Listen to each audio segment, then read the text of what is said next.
बहुत समय पहले एक गांव में रामू नाम का एक किसान रहता था। वो बहुत मेहनती था। सुबह सूरज निकलने से पहले ही खेत में चला जाता और देर शाम तक काम करता। लेकिन उसकी मेहनत के बावजूद उसके खेतों में उतनी फसल नहीं होती थी कि घर का खर्चा आराम से चल सके। रामू के पास जमीन कम थी और हालात ऐसे कि कभी बारिश ज्यादा हो जाती तो कभी बिल्कुल नहीं होती। कभी कीड़े लग जाते तो कभी सूखा पड़ जाता। गांव वाले उसे कहते कि किस्मत ही खराब है उसकी।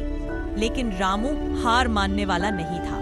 एक दिन जब वह अपने खेत में हल चला रहा था, अचानक उसे मिट्टी के बीच एक छोटी सी घायल चिड़िया दिखाई दी। उसका पंख टूटा हुआ था और वह उड़ भी नहीं पा रही थी। किसान को उस पर बहुत दया आई। उसने काम रोक दिया, चिड़िया को धीरे से उठाया और घर ले आया। उसने मिट्टी का एक छोटा सा घोंसला बनाया, चिड़िया को उसमें रखा और दाने पानी देने लगा। कुछ ही दिनों में चिड़िया ठीक हो गई। जब वह उड़ने लायक हो गई तो किसान उसे खुले आसमान में छोड़ आया। चिड़िया उड़ते उड़ते पीछे मुड़ी, जैसे किसान को धन्यवाद कह रही हो। दिन बीतते गए, अगला मौसम आया। किसान ने बीज बोए और हमेशा की तरह मेहनत शुरू कर दी। लेकिन इस बार कुछ अलग हुआ।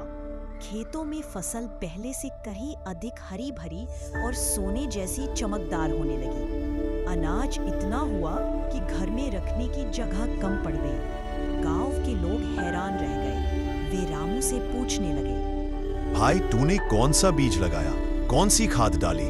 रामू ने मुस्कुराकर कहा, न बीज बदला है न खाद, बस मैंने एक घायल चिड़िया की मदद की थी। शायद वही दुआ बनकर लौटी। उस दिन से रामू का जीवन बदल गया। उसकी फसल हर साल अच्छी होने लगी। लोग उसके खेत को देखकर प्रेरणा लेने आते।